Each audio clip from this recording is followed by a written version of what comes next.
세상은 말합니다. 자식 위해 희생하는 게 부모의 도리라고요.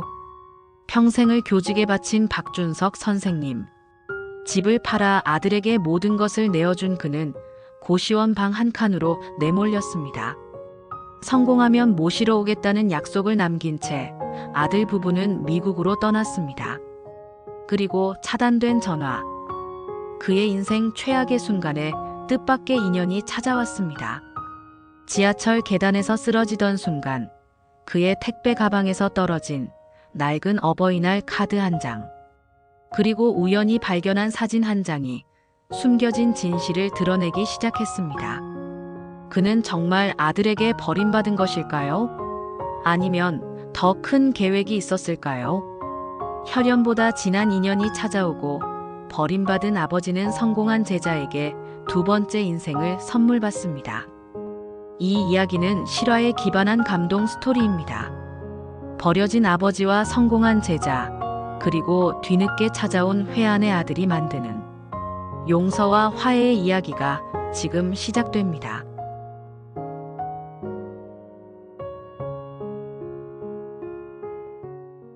평생을 교직에서 묵묵히 살아온 박준석의 삶은 분필가루처럼 희고 소박했습니다. 70이 넘은 나이에도 얼굴에 새겨진 깊은 주름은 세월의 무게라기보다 아들 성민을 홀로 키우며 견뎌낸 인내의 흔적이었죠. 서울 변두리 작은 아파트 거실에서 성민이 미국 이민 계획을 이야기하기 시작했습니다.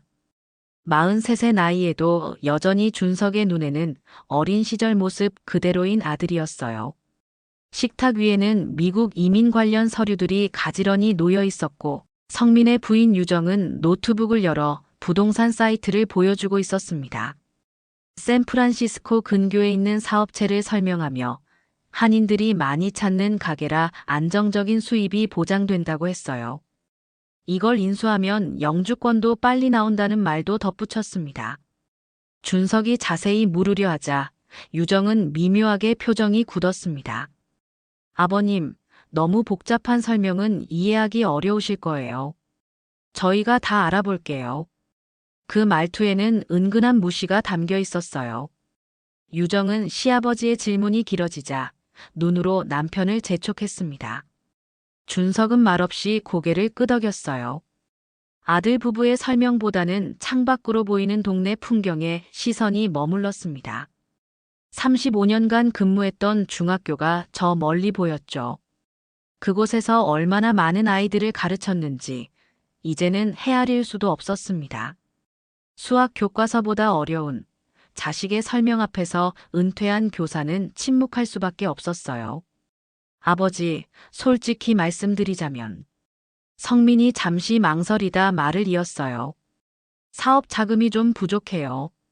처음엔 제 힘으로 해보려 했는데 현지 물가가 너무 비싸서. 준석의 시선이 아들에게 향했습니다. 12살 때부터 홀로 키워온 아들. 아내가 세상을 떠난 후 모든 것을 바쳐 길러낸 자식이었어요.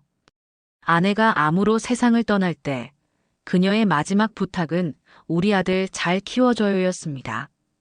준석은 그 약속을 지키기 위해 한 번도 재혼을 생각하지 않고 오직 성민을 위해 살았어요. 집이라도 팔아서 보태주시면 성공해서 꼭 아버지 모시러 올게요. 약속드릴게요. 준석의 목에 무언가 걸린 듯 했습니다. 말을 하고 싶어도 쉽게 나오지 않았어요. 유정은 남편의 말에 곧바로 거들었습니다. 아버님, 우리가 자리 잡으면 정말 편하게 모실 거예요. 지금은 힘들지만 1년만 지나면 좋은 집에서 함께 살 수 있을 거예요. 그곳 날씨도 좋고 의료 시스템도 훌륭해서 아버님 건강에도 더 좋을 거예요. 유정의 말에 준석은 미소를 지었지만 그녀가 성민에게 눈짓하는 것을 놓치지 않았습니다. 마치 내가 잘 구슬렀지? 라고 말하는 듯한 그 표정이 준석의 마음을 불편하게 했어요. 자식을 위해 집을 팔아달라는 요구였지만 그 말 속에 담긴 뜻은 너무도 분명했습니다. 그들은 제가 없는 새 출발을 원하고 있었죠. 저녁 식사 후 준석은 베란다에 홀로 나와 깊은 숨을 내쉬었습니다. 별이 몇 개 보이는 하늘을 올려다보며 문득 성민이 초등학생이던 시절 함께 천문대에 갔던 기억이 떠올랐어요. 그때 성민이 별을 가리키며 아빠, 저 별 사줘라고 말했던 것처럼 지금도 자신에게 무언가를 요구하고 있었죠. 다만 이제는 별이 아니라 자신의 전 재산이었습니다. 다음 날부터 준석은 은행과 부동산을 찾았습니다. 35년 동안 모은 퇴직금과 노후자금, 그리고 아파트 매각대금까지 모두 정리했어요. 통장 잔고를 확인하며 가슴이 먹먹해졌지만 아들을 위한 일이라면 아깝지 않았습니다. 문득 노후가 걱정되었지만 지금의 아들 부부를 위한 선택이 미래에는 자신을 위한 안전망이 될 거라고 생각했어요. 아버지, 정말 감사해요. 꼭 성공해서 효도할게요. 성민이 돈을 받아들며 말했습니다. 준석은 아들의 어깨를 토닥이며 미소 지었어요. 그 미소 뒤에 숨겨진 불안감은 아무도 알아채지 못했죠. 아내와의 추억이 담긴 집, 이웃들과 정든 동네를 떠나야 한다는 사실이 그의 가슴을 아프게 했습니다. 내가 행복하면 그걸로 충분하다. 잘 살아라. 인천공항 출국장 앞에서 아들 부부를 배웅하던 날, 준석의 눈에는 이상하게도 눈물이 맺히지 않았습니다. 그 대신 가슴 한편이 텅 비어버린 듯한 공허함이 밀려왔어요. 성민이 마지막으로 돌아보며 손을 흔들었습니다. 유정은 시아버지에게 가볍게 고개만 숙여 인사했죠. 그녀의 눈빛에는 어딘지 안도의 기색마저 느껴졌습니다. 곧 좋은 소식 전해드릴게요, 아버지. 그렇게 아들은 떠났습니다. 30년 넘게 함께했던 이 도시에서 준석은 이제 홀로 남겨졌어요. 짐을 월세 고시원으로 옮기며 괜찮다고 스스로를 다독였습니다. 아들이 자리만 잡으면 곧 미국에 갈 수 있다고, 그저 부모로서 할 일을 했을 뿐이라고요. 마음 한구석에는 노년의 불안이 자리 잡고 있었습니다. 첫 몇 주간은 희망이 가득했습니다. 성민에게서 문자가 오면 준석의 얼굴에는 미소가 번졌어요. 미국의 좋은 날씨, 사업체 계약 진행 상황, 방이 3개인 집 구경 등. 이런 소식들이 고시원 좁은 방을 희망으로 채워주었죠. 하지만 한 달이 지나고 2달이 지나면서 연락은 뜸해졌습니다. 일주일에 한 번이던 전화가 2주에 한 번으로, 다시 한 달에 한 번으로 줄어들었어요. 문자는 점점 짧아지고 답장은 더 늦어졌습니다. 아버지, 지금은 너무 바빠요. 나중에 다시 연락드릴게요. 라는 메시지가 마지막이었죠. 준석은 매일 전화를 기다렸습니다. 가끔은 밤늦게 전화가 울리지 않을까 하는 마음에 잠을 설치기도 했어요. 준석은 걱정되는 마음에 직접 전화를 걸어보았지만 대부분 바쁘다는 이유로 길게 통화하지 못했어요. 한 번은 유정이 전화를 받았는데 그녀의 목소리에는 명백한 짜증이 묻어 있었습니다. 아버님, 성민이 지금 회의 중이에요. 나중에 전화할 거래요. 여기 시차도 있고 너무 자주 전화하시면 일하는데 방해돼요. 그 말투에 준석은 가슴이 아팠습니다. 배려가 아닌 부담으로 여겨지는 자신의 존재가 서글펐어요. 고시원 방에서 혼자 밥을 먹으며 TV를 보는 저녁이 점점 외로워졌습니다. 그렇게 스스로를 다독이며 넉 달을 버텼습니다. 창밖으로 여름이 지나고 가을이 오고 있었어요. 어느 날 밤 오랜만에 성민에게서 전화가 왔습니다. 한밤중이었지만 준석은 벌떡 일어나 전화를 받았죠. 심장이 두근거렸습니다. 이제 좋은 소식이 있을지도 모른다는 기대감이 차올랐어요. 아들아, 요즘 잘 지내니? 사업은 잘 돼가고 있어? 전화기 너머로 들려오는 성민의 목소리가 평소와 달리 어딘가 무거웠습니다. 긴 침묵 끝에 성민이 말을 이었어요. 아버지, 죄송해요. 사업이 실패했어요. 준석의 심장이 한번 크게 요동쳤습니다. 하지만 곧 마음을 진정시켰어요. 사업은 잘 될 수도 실패할 수도 있는 거니까요. 첫 술에 배부르려는 말로 아들을 위로했지만 성민의 다음 말은 준석의 가슴을 찢어 놓았습니다. 투자금 다 날렸어요. 집도 날렸고 한국에는 다시 못 돌아갈 것 같아요. 여기서 작은 일이라도 구해서 다시 시작해야 할 것 같아요. 정말 죄송해요, 아버지. 전화가 끊긴 후 준석은 한동안 움직일 수 없었습니다. 창가에 서서 어둠 속 도시를 바라보며 깊은 한숨을 내쉬었어요. 자신의 모든 것을 바쳐 아들을 지원했지만 이제 그에게 남은 것은 아무것도 없었습니다. 고시원 방세도 얼마 남지 않았죠. 한밤중 좁은 방에서 준석은 눈물을 흘렸습니다. 아내에게 아들을 잘 키우겠다고 약속했는데 이제 모든 것을 잃었어요. 이렇게 스스로를 위로했지만 70이 넘은 나이에 다시 시작하는 건 쉽지 않았습니다. 그날 이후 성민과의 연락은 완전히 끊겼습니다. 전화를 걸어도 신호음이 채 한 번도 울리지 않고 곧바로 영어로 된 안내 메시지가 나오고 음성 사서함으로 연결될 뿐이었습니다. 문자를 보내도 아무런 답장이 없었습니다. 준석은 고시원 월세를 내기 위해 일자리를 알아봐야 했습니다. 하지만 70 넘은 노인을 받아주는 곳은 없었습니다. 죄송합니다. 연락드릴게요. 익숙한 말만 되풀이될 뿐이었죠. 생활비가 점점 바닥나면서 식사도 하루 두 끼로 줄였습니다. 간혹 현기증이 나곤 했지만 병원에 갈 여유는 없었어요.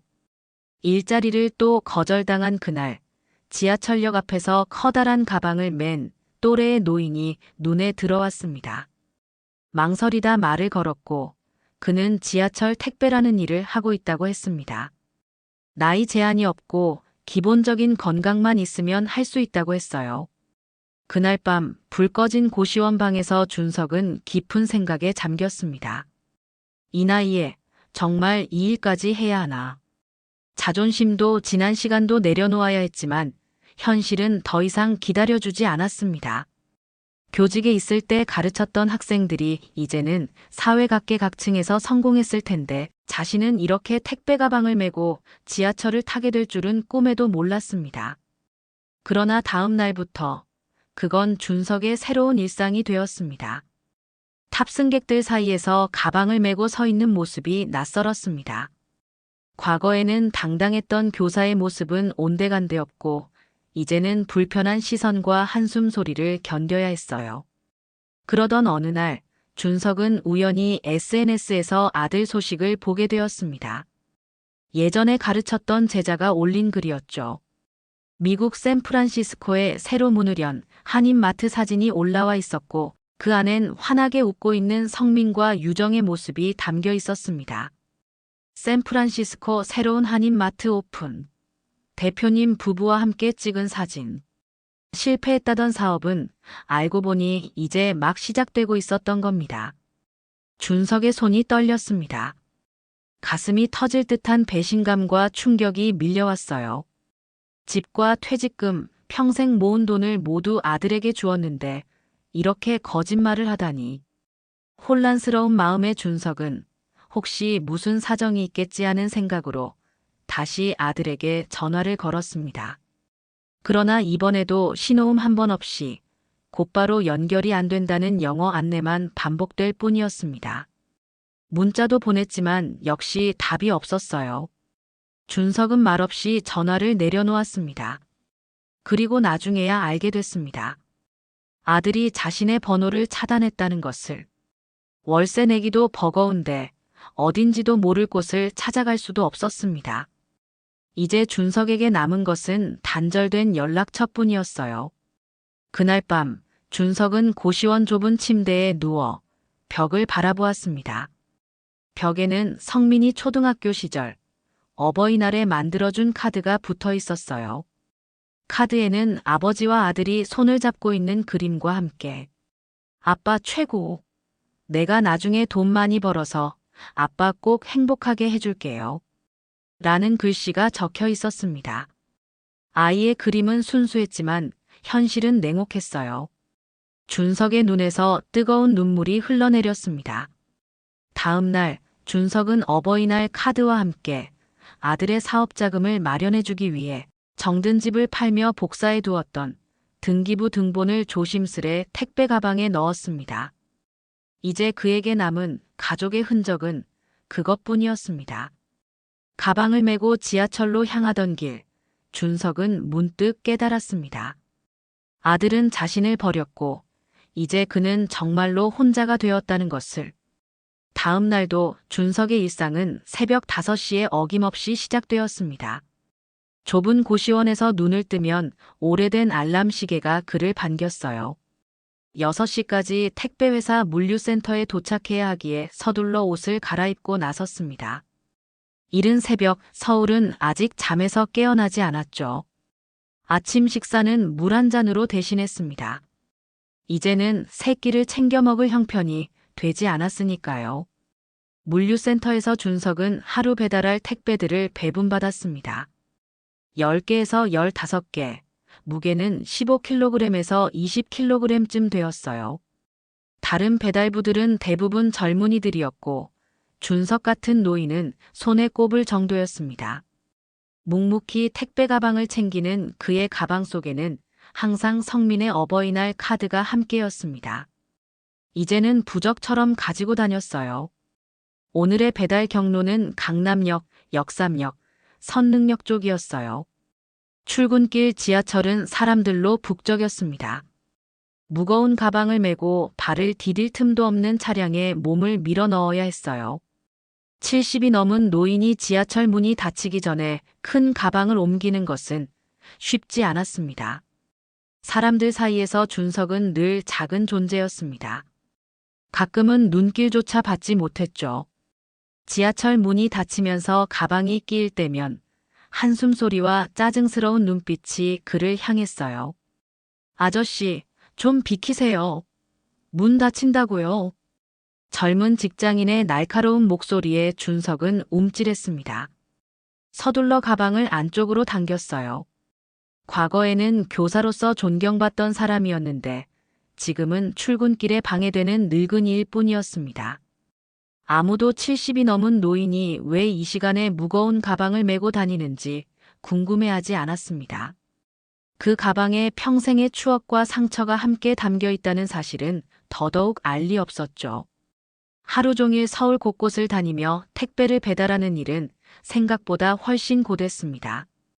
특히 엘리베이터 없는 오래된 건물에 배달할 때면 70이 넘은 노인의 다리와 허리는 쉽게 지쳐갔어요. 성민에게 모든 것을 주고 난 뒤 준석은 의료보험료도 제때 내지 못했습니다. 허리가 아파도 병원에 갈 엄두를 내지 못했어요. 그러나 준석은 불평하지 않았습니다. 하루 벌어 하루 먹고 사는 삶, 그것이 지금 그의 현실이었으니까요. 강남역 근처 한 카페에서 택배를 받은 젊은 직원이 준석에게 작은 종이컵에 담긴 따뜻한 커피를 건넸습니다. 할아버지, 날씨가 추운데 따뜻한 커피 한 잔 드세요. 매일 이렇게 배달하시느라 고생이 많으시겠어요. 이런 작은 친절이 준석에게는 큰 위로가 되었어요. 때로는 젊은이들의 무심한 배려가 세상 전부를 준 아들보다 더 크게 느껴질 때도 있었습니다. 커피 한 잔의 온기가 준석의 차가운 손을 데우며 마음까지 따뜻하게 했어요. 오후 2시. 잠깐의 휴식 시간이었습니다. 준석은 지하철역 벤치에 앉아 배낭을 열고 비닐봉투를 꺼냈습니다. 고시원 앞 편의점에서 산 삼각김밥 하나와 작은 생수병이 전부였습니다. 배고픔보다 더 힘든 것은 외로움이었어요.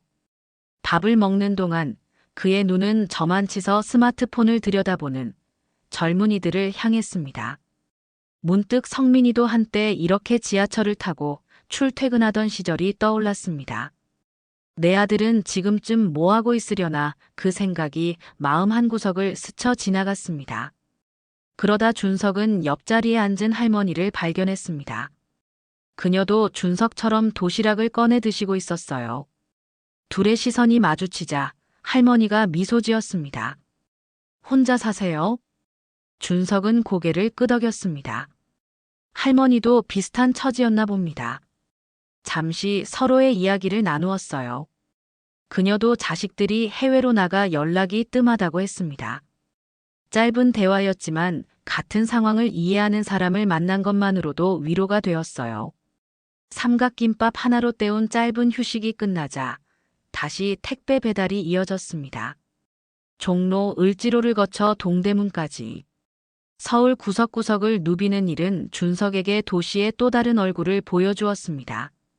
서울 한복판에도 가난과 외로움이 뒤섞인 골목이 있었고 화려한 빌딩 사이에 가려진 노인들의 일상은 그의 오늘과 별반 다르지 않았습니다.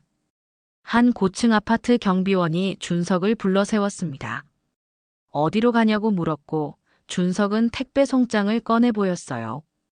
1501호라는 대답에 경비원은 엘리베이터에서 내려서 복도 끝까지 가야 한다고 알려주었습니다. 그리고는 무거워 보이니 도와주겠다고 제안했지만 준석은 고개를 저었어요. 괜찮습니다. 제 일인데요, 뭐. 30년 넘게 교단에 서며 단단해진 자존심이었을까요? 아니면 아들에게 짐이 되지 않으려던 습관이었을까요? 그는 무거운 택배 가방을 다시 메고 엘리베이터로 향했습니다. 복도 끝 계단을 오를 땐 무릎이 아파왔지만 그런 통증조차 이제는 일상이 되어버렸어요. 해가 저물 무렵 준석은 배달을 모두 마치고 지하철역으로 돌아왔습니다. 빈 택배 가방은 가벼웠지만 온종일 걸어다닌 발과 허리는 천근만근이었어요. 저녁 퇴근길 지하철에서 그는 한쪽 구석에 서서 손잡이를 잡고 있었습니다. 집으로 돌아가는 사람들 속에서 준석은 문득 자신의 집이 어디인지 생각했어요. 좁은 고시원방, 아니면 아들에게 준 그 집, 아니면 미국, 어디가 그의 진짜 집이었을까요? 준석에게 이제 집이란 개념은 흐릿했습니다. 집이란 가족이 있는 곳이라고 하는데 그에게 가족은 이제 없었으니까요. 고시원으로 돌아온 준석은 몸을 씻고 허기를 달래기 위해 라면을 끓였습니다. 작은 전기밥솥이 있었지만 이제 쌀을 살 형편이 되지 않아 라면이 주식이 되었어요. TV에서는 또 미국 경제가 호황이라며 실리콘밸리 성공 이야기가 흘러나오고 있었어요. 문득 아들이 살고 있을 샌프란시스코가 머릿속에 그려졌습니다. 성민은 지금 저녁 식사를 하고 있을까요? 아니면 새 가게에서 손님을 맞이하고 있을까요? 나를 잊은 척 아무 일도 없었던 듯 새 삶을 시작한 아들을 원망하고 싶었지만 그럴 수 없었습니다. 여전히 그리운 자식이었으니까요. 아들이 잘 살고 있다면 그걸로 된 거야. 라면을 먹고 난 후 준석은 침대에 누웠습니다. 가방 안에 넣어둔 어버이날 카드가 문득 떠올랐습니다. 그 어린아이 글씨체로 꾹꾹 눌러 쓴 문장들. 약속은 지켜지지 않았지만 준석에게는 여전히 그 카드가 가장 귀한 보물처럼 느껴졌습니다. 그것만은 버릴 수 없었어요. 그 카드 속에는 아직 순수했던 아들의 모습이 담겨 있었으니까요. 다음 날 아침 또다시 알람 소리에 눈을 떴습니다. 어제와 같은 일상이 그를 기다리고 있었어요. 택배 가방을 들고 나서는 길에 마침 편의점에서 일하는 청년 김민수와 마주쳤습니다. 29살의 젊은 청년이었지만 노인들에게 항상 친절했어요. 특히 준석에게는 더 각별한 관심을 보였습니다. 매일 삼각김밥과 물을 사러 오는 노인의 모습이 민수의 마음을 움직인 모양이었습니다. 아저씨, 오늘도 일 나가세요? 비 온다던데. 민수는 비가 온다며 작은 비닐 우산을 내밀었습니다.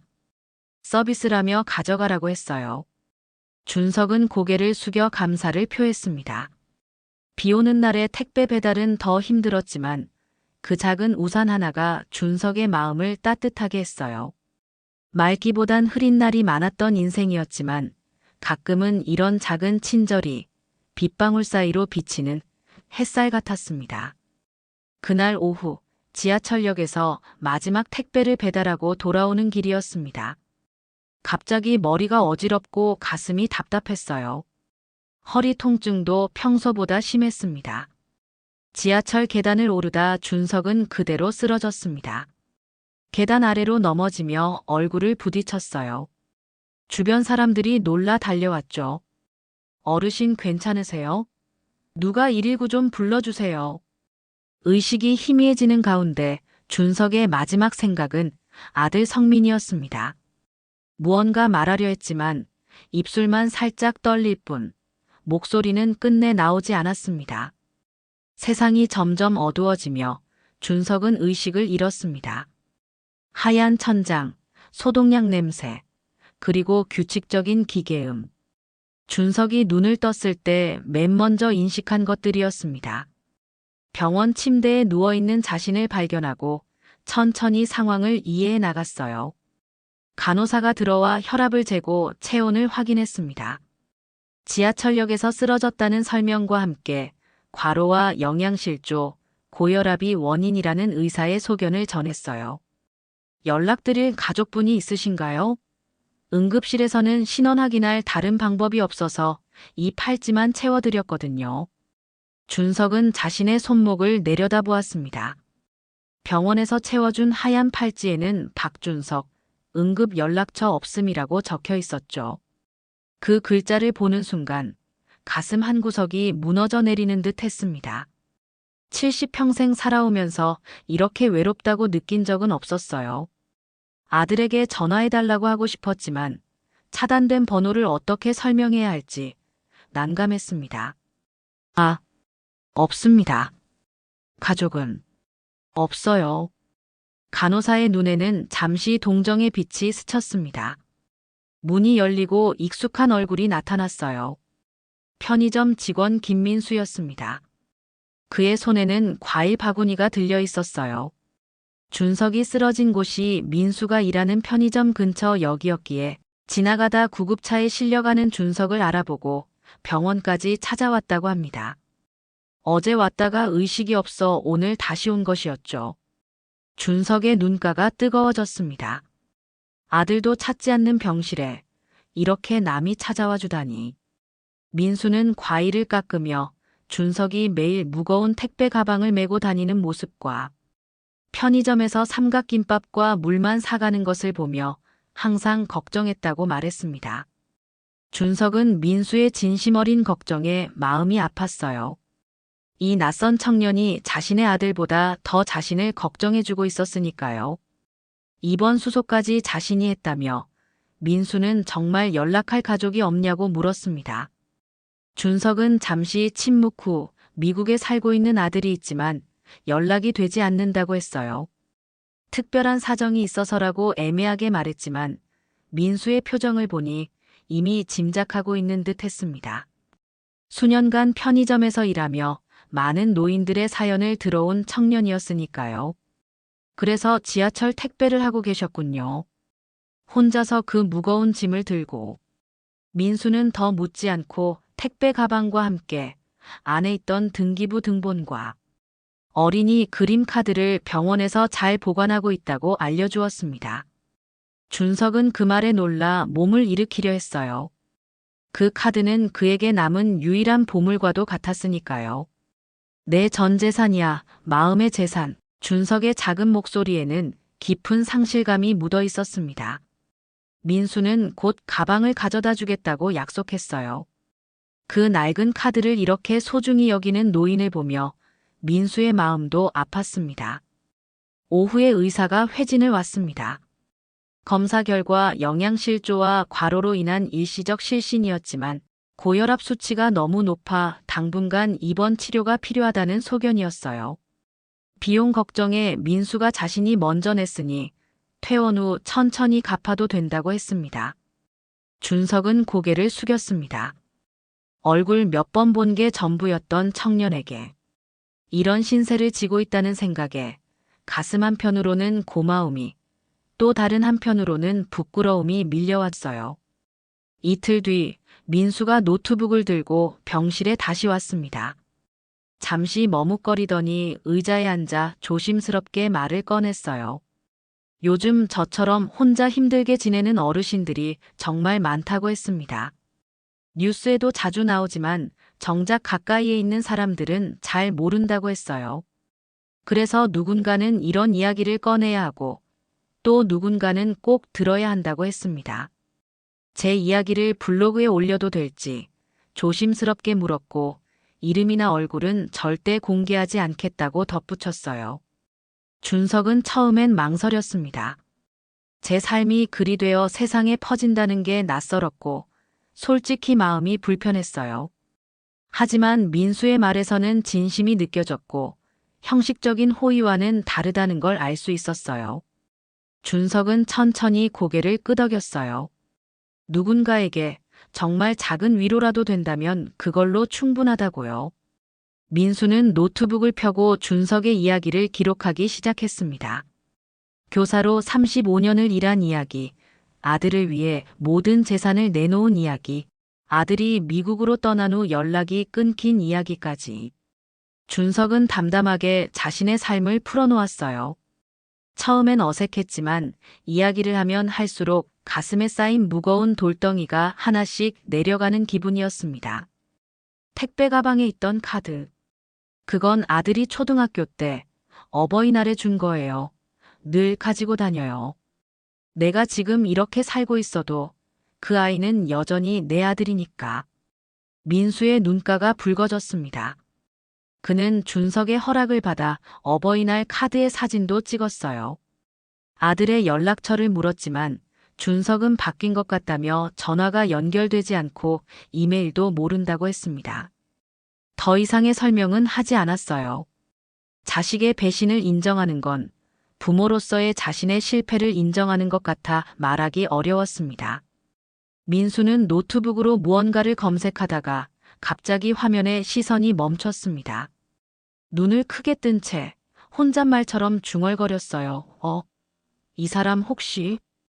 곧장 화면을 준석에게 돌려 보여주었습니다. 선생님, 이거 박성민 씨 맞으시죠? 화면에는 샌프란시스코의 한인마트 개업 기사와 함께 성민과 유정이 활짝 웃고 있는 사진이 실려 있었습니다. 제목은 분명하게 쓰여 있었어요. 샌프란시스코 최대 한인마트 그랜드 오픈. 민수는 놀란 얼굴로 준석을 바라보았습니다. 사업 실패하셨다고 하셨잖아요. 하지만 준석은 별다른 반응 없이 화면을 바라볼 뿐이었습니다. 이미 알고 있다는 듯 담담한 얼굴이었어요. 그 눈빛엔 어쩌면 체념 같은 것이 비쳤습니다. 민수가 조심스레 다른 사진들도 넘겼습니다. 멋진 집 앞에서, 고급차 옆에서, 휴가지로 보이는 곳에서 찍힌 사진들. 그 안에 두 사람은 한없이 밝고 행복해 보였습니다. 준석은 더 이상 아무 말도 하지 않았습니다. 잠시 화면을 바라보다 고개를 돌려 천천히 창밖을 바라보았습니다. 그의 표정에는 배신감보다는 말할 수 없는 쓸쓸함이 내려앉아 있었습니다. 다음 날 민수가 다시 병원을 찾아왔습니다. 이번에는 어딘가 들떠 보였어요. 노트북을 열어 준석에게 보여주었습니다. 화면에는 민수가 운영하는 블로그가 열려 있었고 전 재산을 주고 미국으로 보냈더니 아들이 제 전화번호를 차단했습니다라는 제목의 글이 올라와 있었어요. 민수는 블로그 글의 조회수가 폭발적으로 늘었다고 설명했습니다. 많은 사람들이 분노하며 댓글을 남겼고 특별히 한 사람이 꼭 준석을 직접 만나고 싶다는 연락을 보내왔다고 했어요. 민수의 말에 준석은 놀란 듯 잠시 말이 없었습니다. 하지만 곧 시선을 내리며 조용히 고개를 끄덕였어요. 화면에는 수백 개의 댓글이 달려 있었고 대부분 준석을 응원하고 성민을 비난하는 내용이었습니다. 준석은 불편한 마음에 화면에서 눈을 돌렸어요. 아무리 그래도 그건 자신의 아들이었으니까요. 민수는 한 댓글을 가리켰습니다. 중학교 때 박준석 선생님께 수학을 배웠고 도울 방법이 있는지 연락해달라는 내용이었어요. 민수는 이 사람과 이미 연락을 주고받았고 내일 병원에 오기로 했다고 했습니다. 준석은 조용히 눈을 감았습니다. 머릿속에 옛 제자들의 얼굴이 스쳐 지나갔어요. 35년 동안 가르친 학생들, 그 중에 누구일까? 문득 그의 마음에 작은 기대감이 피어올랐습니다. 병원 창가에 서서 바깥을 바라보았습니다. 하늘은 맑았고 바람은 차가웠어요. 이제 겨울이 다가오고 있었습니다. 겨울을 어떻게 나야 할지 막막했지만 오늘따라 하늘이 더 파랗게 느껴졌어요. 민수에게 댓글이 언제 달렸는지 물었고 미국에서 새벽 3시에 달렸다고 대답을 들었습니다. 준석의 가슴이 조금 더 빠르게 뛰었어요.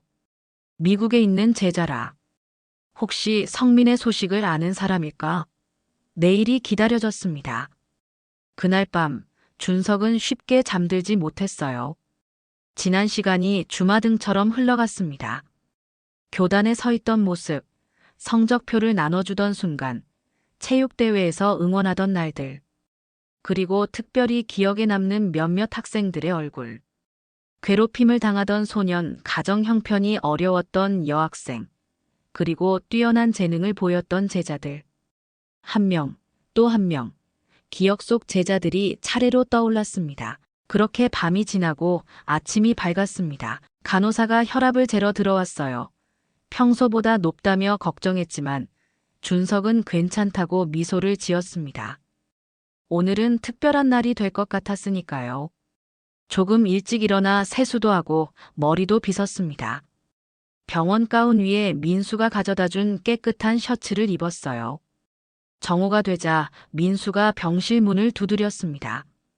그리고 그 뒤에는 깔끔한 정장 차림의 중년 남성이 서 있었어요.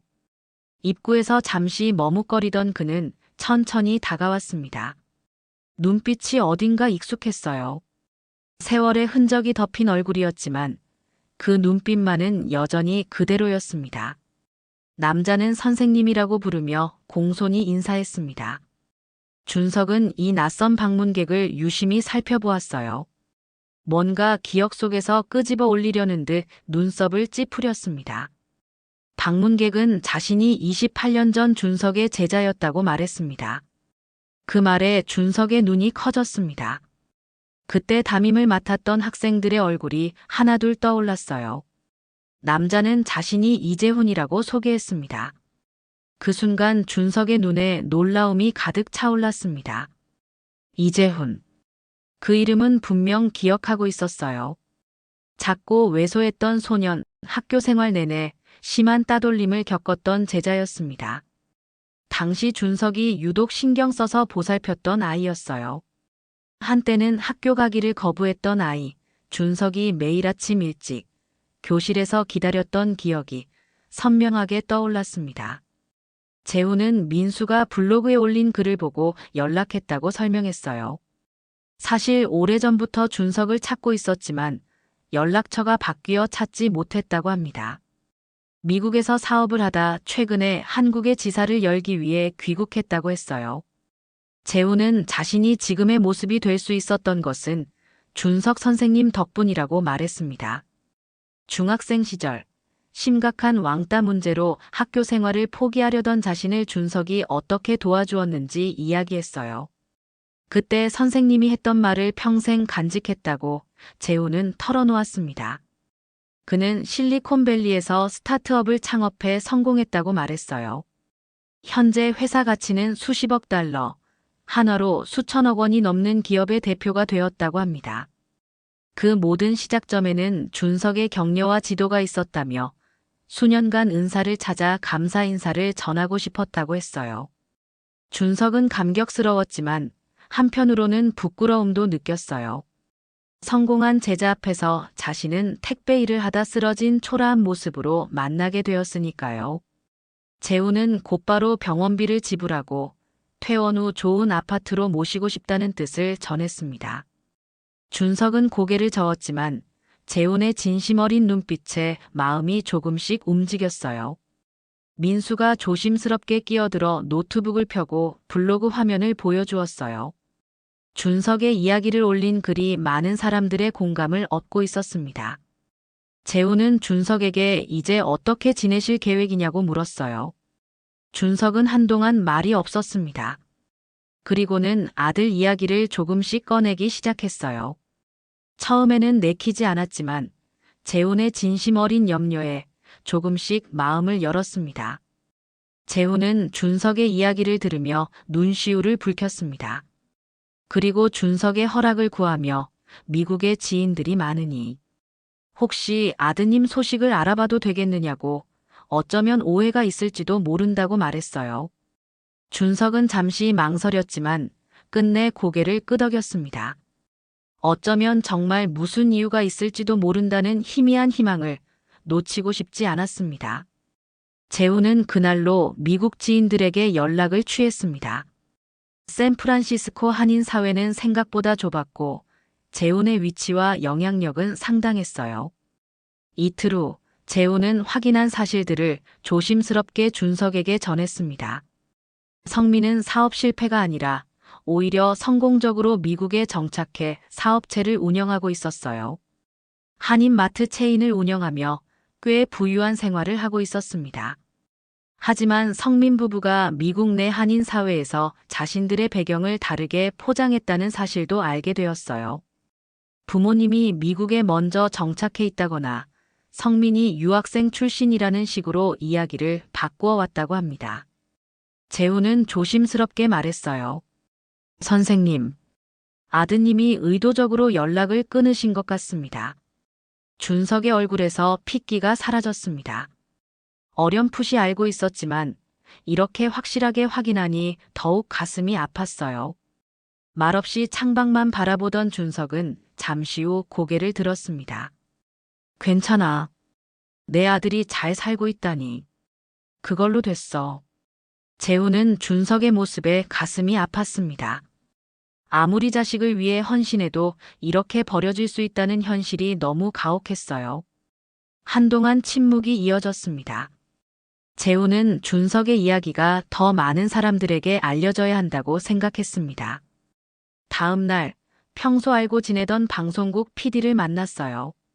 실버 세대의 삶과 가족 문제를 다루는 다큐멘터리를 준비 중이던 PD는 재훈의 이야기에 큰 관심을 보였습니다. 특히 실리콘밸리의 성공한 CEO가 옛 은사를 찾아 보답하는 스토리는 감동적이었어요. 며칠 후 PD는 준석의 병실을 찾아왔습니다. 노인 빈곤과 가족 해체 문제를 다루는 다큐멘터리에 출연해달라는 제안이었어요. 준석은 처음에 망설였지만 아들의 실명이나 구체적인 정보는 공개하지 않는다는 조건으로 동의했습니다. 그의 이야기가 비슷한 처지에 있는 다른 노인들에게 위로가 되길 바랐어요. 다큐멘터리는 준석의 일상을 조용히 담았습니다. 지하철 노인 택배를 하며 고된 하루를 보내는 모습, 좁은 고시원 방에서 옛 사진을 보며 회상하는 모습, 그리고 병원 팔찌에 응급 연락처 없음이라고 적혀있던 그 순간까지. 그와 함께 재훈의 이야기도 담겼어요. 어려운 시절 준석의 도움으로 새 삶을 찾았고 이제는 그 은혜를 갚고 싶다는 진심 어린 고백이었습니다. 방송이 나가자 시청자들의 반응은 폭발적이었습니다. 준석의 담담한 모습과 재훈의 진심 어린 감사가 많은 이들의 마음을 움직였어요. 특히 준석이 아들에 대해 원망 한마디 없이 내 아들이 잘 살고 있다면 그걸로 충분하다라고 말한 부분은 많은 부모들의 가슴을 울렸습니다. 한국과 미국의 한인 사회에서는 준석의 이야기가 급속도로 퍼져나갔어요. 다큐멘터리 방영 이후 준석은 재훈의 도움으로 병원에서 퇴원했습니다. 서울 근교에 작은 아파트를 마련해 준석이 머물 수 있게 했어요. 처음에는 거절했지만 재훈의 진심 어린 설득에 마음이 움직였습니다. 새 집으로 이사한 첫날, 준석은 잠시 혼란스러워했어요. 고시원에서의 좁은 공간에 익숙해진 그에게 아파트는 낯설게 느껴졌습니다. 재훈은 정기적으로 준석을 찾아왔어요. 함께 식사를 하고 가끔은 드라이브를 나가기도 했습니다. 재훈은 자신의 회사 이야기를 들려주었고 준석은 옛 학교 이야기를 들려주었어요. 그렇게 둘 사이의 관계는 더욱 깊어졌습니다. 스승과 제자를 넘어 아버지와 아들 같은 관계로 발전해 갔어요. 어느 날 재훈이 준석에게 자신의 교육재단에서 일해달라고 제안했습니다. 소외계층 청소년 교육 프로그램을 운영하는데 경험 많은 교육자가 필요하다고 했어요.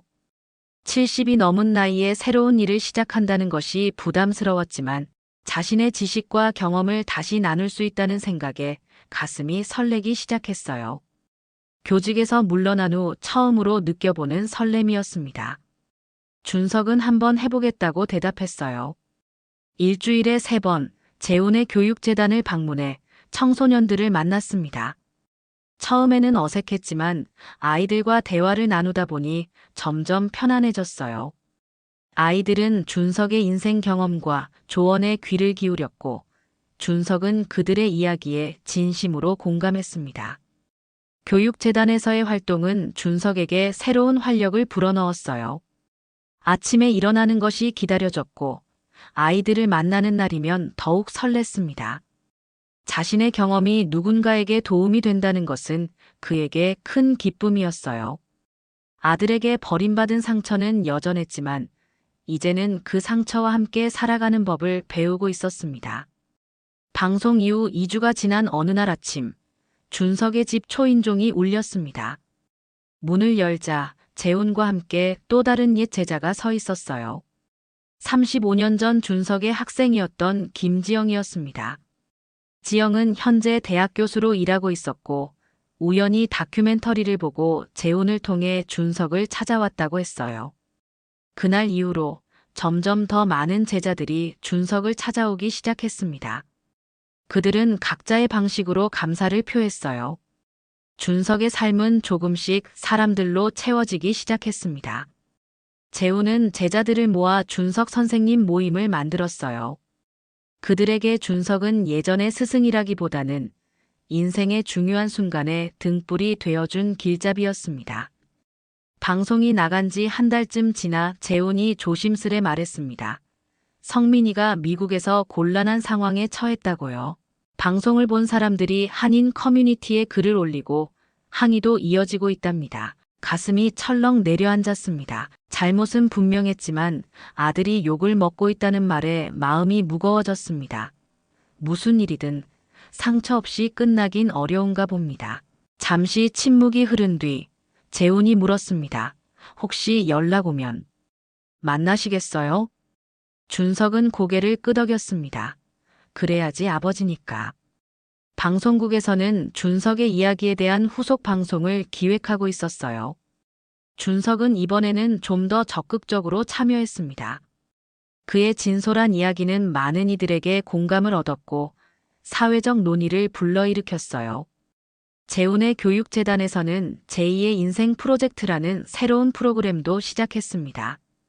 준석은 이 프로젝트의 자문으로 참여했어요. 삶이 새로운 의미로 채워지면서 준석의 얼굴에는 활기가 돌아왔습니다. 더 이상 택배 가방을 맨 채 지하철을 타고 다니지 않았지만 많은 이들에게 희망을 주는 존재가 되었어요. 방송 이후 2달이 지난 어느 날 저녁, 준석의 아파트 초인종이 울렸습니다. 문을 열자 예상치 못한 방문객이 서 있었어요. 성민이었습니다. 준석의 심장이 빠르게 뛰었습니다. 1년 반 만에 보는 아들의 모습이었어요. 성민의 얼굴은 헬쑥해 보였고 눈에는 불안과 후회가 가득했습니다. 성민은 방송을 봤다고 떨리는 목소리로 말했습니다. 오랜 시간 기다려온 순간이었지만 막상 마주하니 무슨 말을 해야 할지 몰랐어요. 긴 침묵 끝에 준석은 문을 활짝 열었습니다. 들어오렴. 성민이 문턱을 넘어 아파트로 들어왔습니다. 준석은 조용히 문을 닫았어요.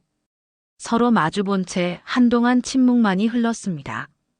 1년 반 만의 만남이라 무슨 말부터 해야 할지 어색함이 감돌았어요. 준석은 자리에 앉으라며 손짓했고 성민은 조심스럽게 소파에 앉았습니다. 성민은 떨리는 목소리로 말했습니다. 아버지, 방송 봤어요. 준석은 말없이 성민을 바라보았어요. 1년 반 동안 쌓인 서운함, 배신감, 그리움이 한꺼번에 밀려와 목이 메었습니다. 성민의 얼굴은 헬쑥해 보였고 눈에는 불안과 후회가 가득했어요.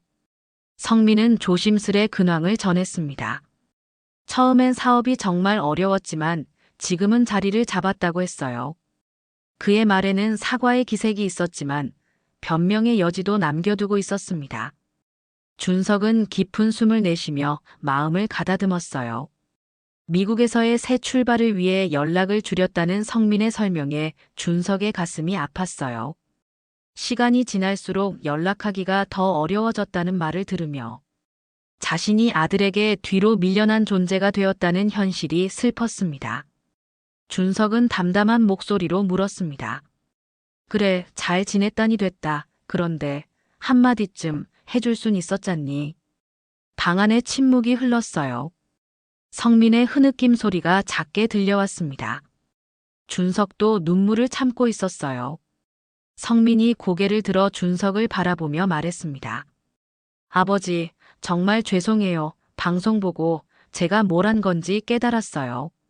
성민은 부끄러움에 시선을 내렸어요. 방송에서 본 아버지의 모습, 지하철 택배를 하다 쓰러진 모습에 가슴이 찢어지는 듯 했다고 했습니다. 그날 밤 긴 대화가 이어졌어요. 성민은 그동안 있었던 일을 어렵게 꺼내기 시작했습니다. 처음엔 정말 사업이 어려웠지만 우연한 기회에 투자자를 만나 회생할 수 있었다고 했어요. 점차 사업이 안정되면서 아버지에게 연락할 용기가 없었다고 했습니다. 성민은 고개를 떨구며 말했습니다. 처음엔 좋은 소식만 전하고 싶었다고 했습니다.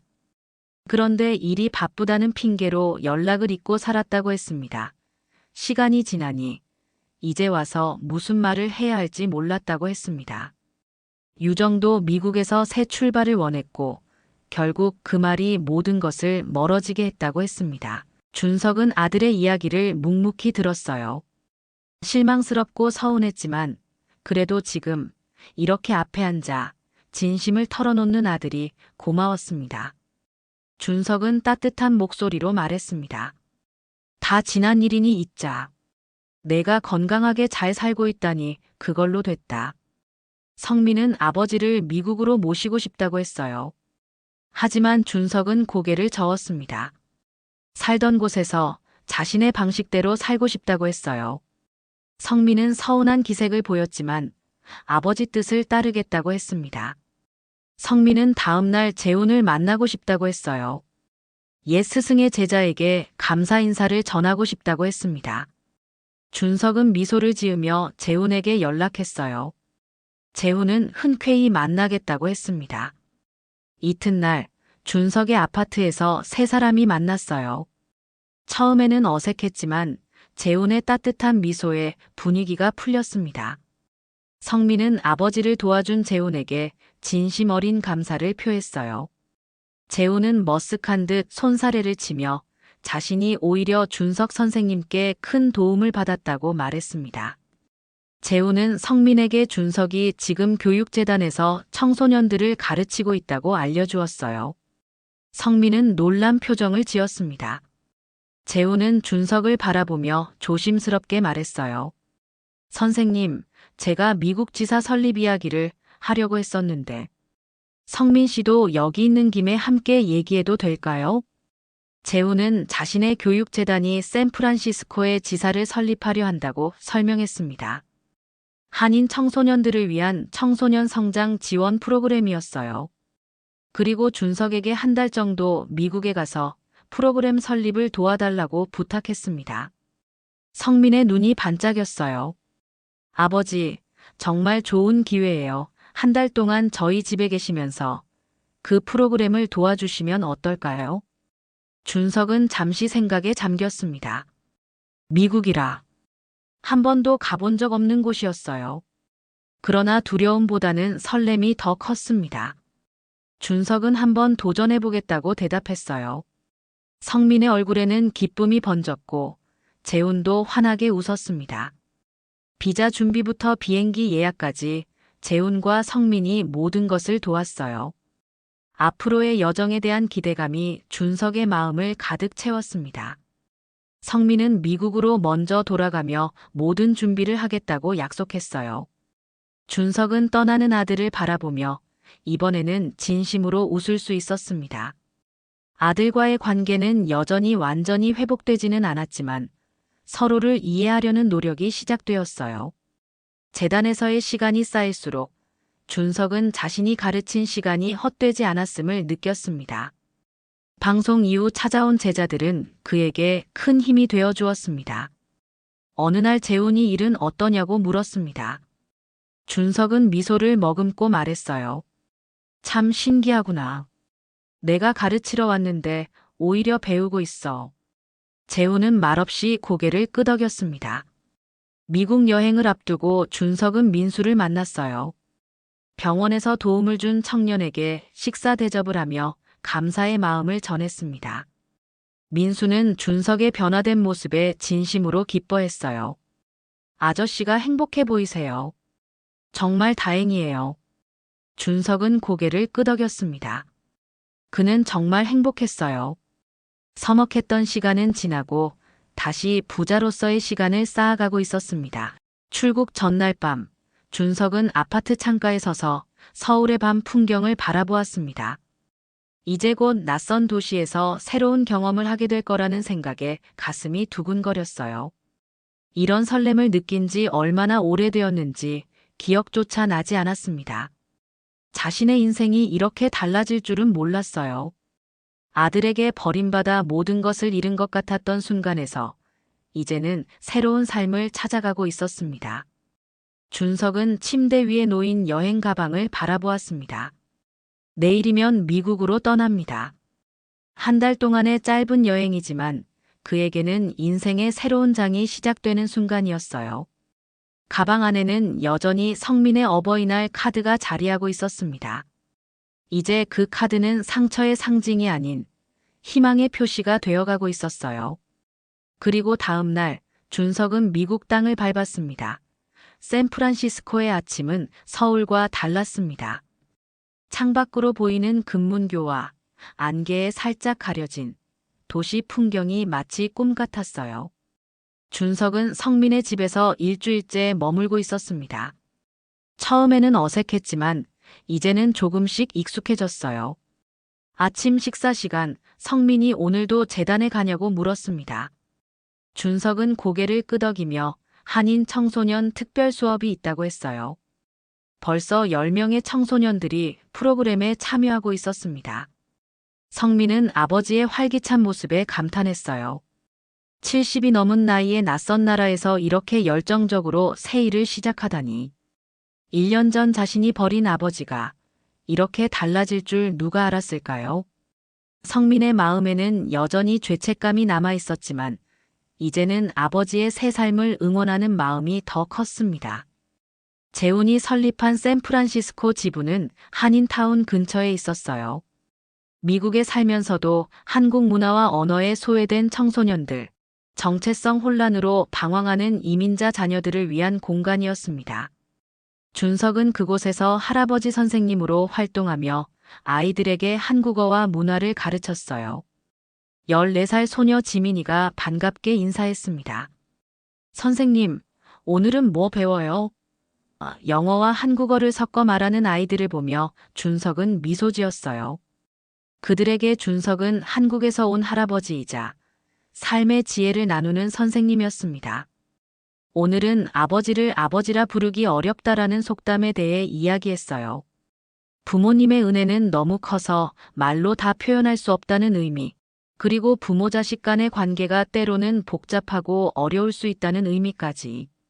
아이들은 진지하게 들었습니다. 한 소년이 부모님과 대화가 안 된다며 속마음을 털어놓았어요. 그가 이야기한 문제는 준석에게 익숙했습니다. 이민자 가정의 세대 간 갈등, 언어와 문화의 차이가 만드는 벽. 준석은 소년의 어깨를 가볍게 토닥이며 부모님도 처음부터 부모였던 건 아니라고 서로 이해하려고 노력하는 게 중요하다고 말해주었어요. 수업이 끝난 후 재훈이 화상통화로 연락했습니다. 한국과 미국을 오가며 사업을 확장하고 있었어요. 교육재단이 미국 교육부로부터 지원금을 받게 되었다는 좋은 소식을 전했습니다. 준석은 진심으로 기뻤어요. 재훈의 노력이 결실을 맺는 것을 보는 것은 마치 자신의 일처럼 뿌듯했습니다. 재훈은 한국과 미국의 청소년들을 연결하는 온라인 청소년 상담 프로그램을 시작하려 한다며 준석에게 총괄해달라고 제안했어요. 준석은 잠시 생각에 잠겼습니다. 70이 넘은 나이에 온라인 프로그램을 이끈다니 도전적인 일이었어요. 하지만 이제 나이는 그저 숫자에 불과했습니다. 도전이 삶을 풍요롭게 한다는 생각으로 수락했어요. 그날 저녁 성민의 집에서 특별한 저녁 식사가 준비되었습니다. 성민, 유정, 그리고 그들의 한인 친구들이 모두 모였어요. 준석이 미국에 온 지 일주일을 기념하는 자리였습니다. 한 어머니가 준석에게 다가와 깊이 감사의 인사를 전했습니다. 아이가 많이 달라졌다며 이젠 한국어도 배우고 싶다고 한다고 했어요. 준석은 겸손하게 고개를 저었지만 마음속으로는 큰 보람을 느꼈습니다. 사람의 마음을 움직이는 일만큼 값진 것은 없으니까요. 식사 중에 성민이 조용히 준석에게 말을 건넸습니다. 좀 더 오래 미국에 머물러 달라고 했어요. 한 달 예정이었지만 현지 프로그램이 안정되려면 좀 더 시간이 필요했습니다. 아이들도 아버지를 필요로 하고 자신도 함께하는 시간이 소중하다고 말했어요. 그의 진심 어린 말에 준석의 마음이 움직였습니다. 서울에도 그리운 아이들이 있었지만 여기에도 그를 필요로 하는 이들이 있었어요. 무엇보다 아들과 함께하는 시간은 그 어떤 것과도 바꿀 수 없는 소중한 기회였습니다. 다음 날 아침, 준석은 민수에게 전화를 걸었어요. 미국에 좀 더 머물 계획을 알리기 위해서였습니다. 민수는 준석의 목소리만 들어도 행복해 보인다며 진심으로 기뻐했어요. 그랬습니다. 이제 준석은 진정으로 행복했습니다. 지난 시간은 모두 지나갔고 지금은 함께 웃을 수 있다는 것만으로 충분했습니다. 오후에는 재단에서 특별한 이벤트가 있었습니다. 준석의 72번째 생일을 축하하는 깜짝 파티였어요. 사실 생일은 2달 전이었지만 아이들이 늦게 알게 되어 뒤늦게 파티를 준비한 것이었습니다. 아이들이 손수 만든 케이크와 카드를 건네며 축하해 주었어요. 가슴이 벅차올랐습니다. 한국에서는 택배 가방 하나 달랑 메고 혼자 지하철을 타던 노인이었는데 이제는 이렇게 많은 사람들에게 사랑받고 있다니. 파티가 끝나고 혼자 남아 작은 노트를 꺼냈습니다. 한국에서부터 쓰기 시작한 일기장이었어요. 미국에서의 생활이 일주일이 되었다고 낯선 곳에서의 시작이 두렵기도 했지만 이제는 새로운 희망을 본다고 적었습니다. 아들과도 함께 웃는 날이 많아졌고 아이들에게도 작은 도움이 되어 기쁘다고 썼어요. 인생은 참 알 수 없습니다. 끝이라고 생각했던 순간이 새로운 시작이 될 수 있다는 것을. 창밖으로 금문교가 보였습니다. 붉은 석양에 물든 다리 위로 차들이 분주히 오가고 있었어요.